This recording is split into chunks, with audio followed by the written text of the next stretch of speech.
Assalamualaikum warahmatullahi wabarakatuh. Pada kesempatan kali ini kita akan membahas tentang perbedaan kebudayaan dalam bisnis internasional.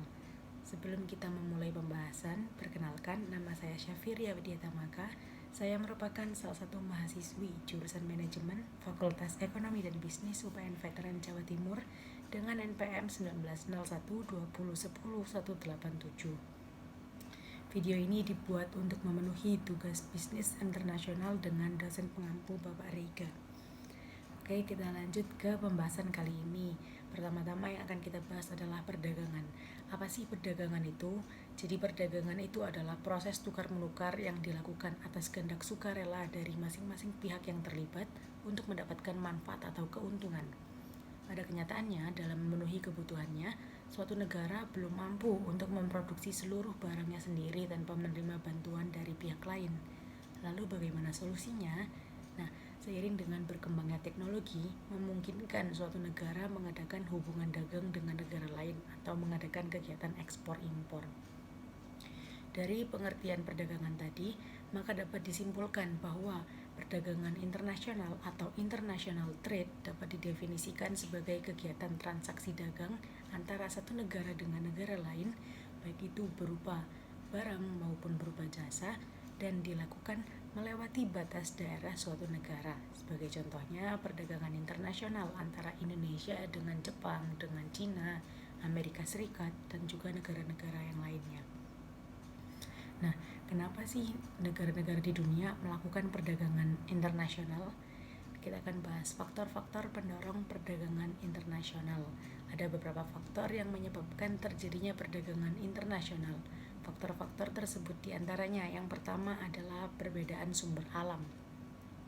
Nah, perbedaan sumber alam ini, suatu negara mempunyai kekayaan alam yang berbeda-beda, jadi hasil pengolahan alam yang dinikmati juga berbeda. Nah, karena sumber alam ini memiliki keterbatasan, maka diperlukan untuk melakukan proses tukar-menukar atau perdagangan. Yang kedua adalah perbedaan faktor produksi. Selain faktor produksi alam, suatu negara juga mempunyai perbedaan kemampuan tenaga kerja, besarnya modal yang dimiliki, keterampilan seorang pengusaha, sehingga produk yang dihasilkan oleh suatu negara juga mengalami perbedaan. Maka dibutuhkan adanya perdagangan. Yang ketiga, kondisi ekonomis yang berbeda. Karena adanya perbedaan faktor produksi yang mengakibatkan perbedaan biaya produksi yang dikeluarkan untuk membuat barang, maka bisa jadi dalam suatu negara memerlukan biaya yang tinggi untuk memproduksi barang tertentu, sehingga negara tersebut bermaksud mengimpor barang dari luar negeri karena biayanya dianggap lebih murah. Yang keempat adalah tidak semua negara dapat memproduksi sendiri suatu barang. Karena keterbatasan kemampuan suatu negara, baik kekayaan alam maupun yang lainnya, maka tidak semua barang yang dibutuhkan oleh suatu negara mampu untuk diproduksi sendiri. Untuk itulah diperlukan tukar-menukar antar negara. Yang kelima, adanya motif keuntungan dalam perdagangan. Nah, biaya yang dikeluarkan untuk memproduksi suatu barang itu terdapat perbedaan. Ada kalanya suatu negara itu lebih untung ketika dia melakukan impor daripada dia memproduksi barang itu sendiri. Lalu ada kalanya juga dia akan lebih menguntungkan ketika dia dapat memproduksi sendiri barang tersebut daripada dia harus mengimpornya. Oleh karena itu, negara-negara tersebut akan mencari keuntungan dalam memperdagangkan barang hasil produksinya. Yang terakhir, adanya persaingan antara pengusaha dan antar negara. Persaingan ini akan mengakibatkan suatu negara meningkatkan kualitas barang hasil produksinya dengan biaya yang ringan sehingga dapat bersaing di dunia perdagangan. Lanjut, apa itu budaya? Nah, kita pasti sering nih dengar kata-kata budaya, tapi apa sih pengertiannya? Kalau secara terminologi, budaya itu keseluruhan kepercayaan, aturan, teknik, kelembagaan, dan artefak buatan manusia yang mencirikan populasi manusia. Sampai saat ini belum ada kesepakatan antara para ahli untuk mendefinisikan budaya secara umum. Tetapi terdapat beberapa pendapat para ahli yang mendefinisikan budaya. Salah satunya adalah Edward Taylor. Nah, menurut Edward Taylor ini, kebudayaan merupakan keseluruhan yang kompleks yang di dalamnya terkandung pengetahuan, kepercayaan, kesenian, moral, hukum, adat istiadat, dan kemampuan-kemampuan lain yang didapat oleh seseorang sebagai anggota masyarakat. Nah, peran budaya dalam bisnis internasional ini sangat penting dan tidak bisa diabaikan. Budaya itu juga sangat mempengaruhi semua fungsi bisnis, misalnya dalam pemasaran. Beraneka ragam sikap dan nilai menghambat banyak perusahaan untuk menggunakan bauran pemasaran yang sama untuk semua pasar. Begitu juga dalam manajemen sumber daya manusia dan juga produksi serta keuangan. Nah, karena peran budaya yang sangat penting bagi bisnis internasional, jadi kita harus tahu karakteristik dari kebudayaan itu seperti apa. Di part ini kita bakalan bahas tentang karakteristik kebudayaan. Ada beberapa karakteristik kebudayaan yang perlu diperhatikan karena mempunyai relevansi atau relevan dengan bisnis internasional. Yang pertama adalah kebudayaan mencerminkan perilaku yang dipelajari atau learned behavior yang ditularkan dari satu anggota masyarakat ke masyarakat yang lainnya. Lalu yang kedua adalah unsur-unsur kebudayaan saling terkait atau interrelate. Lalu yang ketiga, kebudayaan sanggup menyesuaikan diri atau adaptif. Dan yang terakhir, kebudayaan itu dimiliki bersama atau shared oleh orang-orang anggota-anggota masyarakat tersebut. Nah, yang selanjutnya kita akan membahas tentang unsur-unsur budaya. Kebudayaan suatu masyarakat itu menentukan bagaimana anggota-anggotanya berkomunikasi dan berinteraksi satu sama lain. Unsur-unsur dasar dari kebudayaan, diantaranya yang pertama adalah struktur sosial, yaitu seluruh kerangka yang menentukan peran individu-individu dalam masyarakat, stratifikasi masyarakat, dan mobilitas individu dalam masyarakat tertentu. Pentingnya kategori ini dalam menentukan bagaimana individu-individu berinteraksi satu sama lain dalam dan di antara kelompok-kelompok ini berbeda-beda dari satu masyarakat dengan masyarakat yang lain. Lalu yang kedua adalah bahasa, yaitu cerminan utama kelompok-kelompok budaya karena bahasa merupakan sarana penting yang dipakai anggota-anggota masyarakat untuk berkomunikasi satu sama lain. Ada beberapa jenis bahasa, diantaranya adalah bahasa sebagai senjata bersaing, bahasa sebagai perantara, bahasa sebagai terjemahan, dan juga bahasa untuk berkata tidak. Lalu yang kemudian adalah komunikasi. Di luar batas budaya, secara verbal maupun non-verbal adalah suatu keahlian yang sangat penting bagi para manajer internasional. Walaupun komunikasi terkadang dapat berlangsung secara salah di antara orang-orang yang mempunyai kebudayaan yang sama. Peluang miskomunikasi akan sangat meningkat apabila orang-orang tersebut berasal dari budaya yang berbeda. Selanjutnya adalah agama. Agama mempengaruhi bagaimana cara anggota-anggota masyarakat berhubungan satu sama lain dan dengan pihak luar. Agama membentuk sikap yang dimiliki pemeluknya terhadap pekerjaan, konsumsi, tanggung jawab, dan juga perencanaan masa depan. Selanjutnya adalah nilai, yaitu prinsip dan standar yang diterima anggota-anggota tersebut. Sikap terdiri dari tindakan, perasaan, dan juga pemikiran yang dihasilkan nilai-nilai tersebut. Lalu yang terakhir adalah sikap. Sikap budaya terhadap faktor-faktor seperti waktu, umur, pendidikan, dan juga status mencerminkan nilai-nilai ini dan pada gilirannya membentuk perilaku dan kesempatan yang tersedia bagi bisnis-bisnis internasional pada suatu negara tertentu. Nah, selanjutnya kita akan membahas tentang elemen budaya yang mempengaruhi pasar internasional. Yang pertama adalah materi hidup. Kehidupan material terutama mengacu pada teknologi yang digunakan untuk memproduksi, mendistribusikan, dan juga mengkonsumsi barang dan jasa dalam masyarakat. Perbedaan dalam lingkungan material menjelaskan mengenai perbedaan dalam tingkat dan juga jenis permintaan barang konsumsi. Nah, untuk menjembatani perbedaan materi lingkungan hidup, pemasar sering dipaksa untuk beradaptasi dengan penawaran produk mereka. Misalnya, industri minuman ringan. Di banyak negara di luar Amerika, toko-toko itu memiliki ukuran rak yang sangat terbatas dan juga lemari es atau kulkas dengan kapasitas yang jauh lebih kecil daripada di Amerika. Jadi di negara-negara selain Amerika, mereka kalau jualan menggunakan botol-botol yang lebih kecil ukurannya, seperti 1 liter atau setengah liter. Berbeda dengan yang dijual di Amerika yang biasa menjual dengan kemasan 2 liter. Lalu yang kemudian ada bahasa. Bahasa sering digambarkan sebagai elemen yang penting, yang paling penting dalam melakukan interaksi sosial. Bahasa merupakan sarana yang digunakan untuk berkomunikasi dan berinteraksi di dalam lingkungan.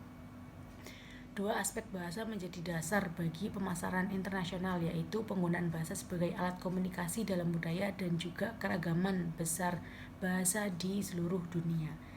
Lalu yang selanjutnya adalah interaksi sosial, mengacu pada cara di mana anggota masyarakat berhubungan satu sama lain, memungkinkan ungkapan yang paling penting dari interaksi sosial adalah konsep kekerabatan.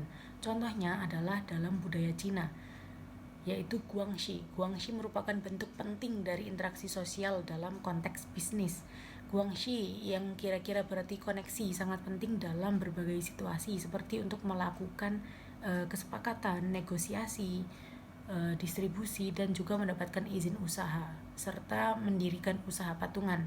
Oleh karena itu sangat penting untuk membangun guangxi di Cina melalui program pendidikan eksekutif, di mana eksekutif senior dari berbagai industri dan kota dapat bertemu dan berinteraksi.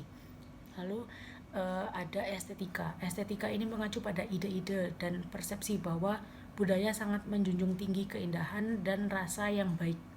Estetika memainkan peran utama dalam merancang visual dari produk, termasuk komponen seperti kemasan dan juga logo. Serangkaian studi tentang desain logo merek di Singapura dan Cina menyarankan bahwa perusahaan harus memilih desain logo yang rumit atau kompleks serta harmonis dan juga natural. Tapi di sisi lain, warna juga memiliki arti yang cukup penting pada estetika ini. Lalu selanjutnya agama. Agama memainkan peran penting dalam banyak masyarakat. Dalam masyarakat Islam, perusahaan dapat memperluas daya tarik mereka dengan mengembangkan bisnis mereka dengan terlibat dalam konsumen muslim, dengan memastikan bahwa produk-produk yang mereka jual itu adalah produk yang halal dan menempelkan logo halal pada setiap produk yang akan mereka pasarkan. Selanjutnya adalah pendidikan. Pendidikan adalah salah satu instrumen utama dalam penyaluran budaya dari satu generasi ke generasi yang berikutnya. Dua aspek pendidikan yang paling penting bagi pemasar internasional adalah tingkat pendidikan dan kualitas pendidikan tersebut. Contohnya, ada 51 perusahaan teknologi yang beroperasi di India menghadapi masalah di mana perguruan tinggi di India menghasilkan banyak lulusan teknik, tapi 85% dari mereka itu menurut sebuah studi belum siap untuk bekerja setelah lulus. Lalu yang terakhir adalah sistem nilai. Semua budaya memiliki sistem nilai yang membentuk masyarakat normal dan standar. Di banyak negara, barang yang memiliki karakter Amerika sangat dihargai. Perusahaan-perusahaan Amerika Serikat mampu memanfaatkan sentimen tersebut dengan menggunakan karakter Americana sebagai instrumen penjualan. Lalu selanjutnya ada manfaat perdagangan internasional. Manfaat perdagangan internasional itu ada banyak sekali. Yang pertama adalah sebagai sumber devisa, lalu juga sebagai perluasan kesempatan kerja, stabilisasi harga, lalu ada juga peningkatan kualitas konsumsi, percepatan alih teknologi, memperoleh barang yang tidak dapat diproduksi di negeri sendiri, memperoleh keuntungan dan spesialisasi. Lalu yang terakhir adalah memperluas pasar dan menambah keuntungan. Nah, sayangnya banyak perusahaan yang hanya memandang peluang dan keuntungan yang didapat dari perdagangan internasional dan mengabaikan betapa pentingnya faktor kebudayaan pada setiap negara yang dituju. Contoh kasus. Oke, selanjutnya kita akan membahas tentang contoh kasus. Contoh kasusnya adalah pada dua perusahaan besar yang seperti kalian tahu, sebelah kiri itu adalah Indomie. Siapa sih di Indonesia yang tidak tahu Indomie? Bahkan di luar negeri pun sudah banyak yang mengetahui tentang brand ini. Brand ini adalah salah satu brand makanan yang digemari oleh banyak masyarakat di Indonesia, bahkan di dunia. Kasus Indomie ini adalah mendapat larangan untuk beredar di Taiwan. karena disebut bahwa dia mengandung bahan pengawet yang berbahaya bagi manusia dan ditarik dari peredaran di Taiwan. Selain di Taiwan, ada juga beberapa supermarket di Hong Kong yang ikut menarik produk dari Indomie ini dari peredaran. Zat yang terkandung dalam Indomie adalah metil parahidroksinzeonat dan benzoik acid atau asam benzoat. Kedua zat tersebut biasanya hanya boleh digunakan untuk membuat kosmetik. Nah, padahal produk Indomie ini sebenarnya sudah mengacu pada persyaratan internasional tentang regulasi mutu, gizi, dan juga keamanan produk pangan. Nah, sedangkan Taiwan bukan merupakan anggota Codex. Produk Indomie yang dipasarkan di Taiwan seharusnya untuk dikonsumsi di Indonesia. Dan karena standar di antara kedua negara tersebut berbeda, jadi timbullah kasus Indomie ini, yaitu harus ditarik dari peredaran. Karena kembali lagi bahwa setiap negara itu memiliki kebudayaannya sendiri-sendiri, jadi tidak bisa disamaratakan antara semua negara. Lalu yang kedua adalah contoh kasus selanjutnya, yaitu dari perusahaan P&G. Di Jepang, perusahaan P&G menggunakan suatu iklan untuk sabun Kamai, di mana seorang pria yang menemui seorang wanita dan membandingkan kulit wanita tersebut dengan sebuah boneka porselen. Meskipun iklan tersebut itu berhasil, iklan tersebut booming di Amerika Serikat dan juga Eropa, tetapi iklan tersebut dianggap sebagai penghinaan oleh orang Jepang. Menurut salah satu ahli periklanan di Jepang, bagi seorang pria Jepang mengatakan sesuatu seperti itu kepada wanita Jepang menunjukkan bahwa ia adalah orang yang kasar. Sayangnya, perusahaan P&G ini tetap menggunakan iklan tersebut meskipun telah mendapat peringatan dari agen periklanan tersebut.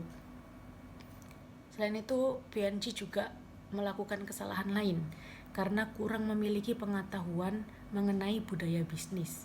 Perusahaan itu memperkenalkan deterjen Cheer dengan memberikan potongan harga, tetapi hal ini merupakan anggapan bahwa merendahkan reputasi merek sabun tersebut. Potongan harga di Jepang itu memiliki arti bahwa memiliki arti yang berbeda dengan Eropa dan juga Amerika. Di Jepang, sekali Anda memberikan diskon atas produk Anda, maka akan sangat sulit sekali untuk menaikkan kembali harganya. Para pedagang di Jepang, pedagang-pedagang besar di Jepang, itu terbiasa menghasilkan uang yang lebih sedikit karena akibat dari margin yang kecil. Selain itu, P&G ini sepertinya tidak menyadari bahwa sebagian besar ibu-ibu rumah tangga di Jepang itu tidak memiliki mobil keluarga untuk membawa belanjaan, sehingga mereka lebih memilih untuk berbelanja di toko-toko kecil, di warung-warung sekitar tempatnya tinggal. Nah, warung-warung kecil ini atau toko-toko kecil ini memiliki peran yang penting dalam melakukan penjualan deterjen. 30% dari semua deterjen yang diperdagangkan di Jepang itu berhasil dijual oleh toko-toko kecil itu tadi.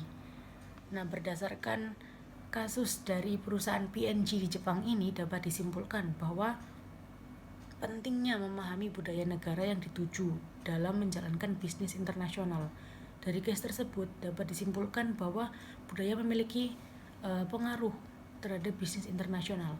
Ketika suatu perusahaan tidak mampu atau tidak tahu tentang kebudayaan dari negara yang dituju, maka bisnis atau usaha yang dilakukannya di negara tersebut bisa jadi hancur karena tidak semua budaya dalam setiap negara itu sama, tidak bisa disamaratakan. Ya, dari sekian presentasi dari saya, kurang dan lebihnya saya mohon maaf. Wassalamualaikum warahmatullahi wabarakatuh.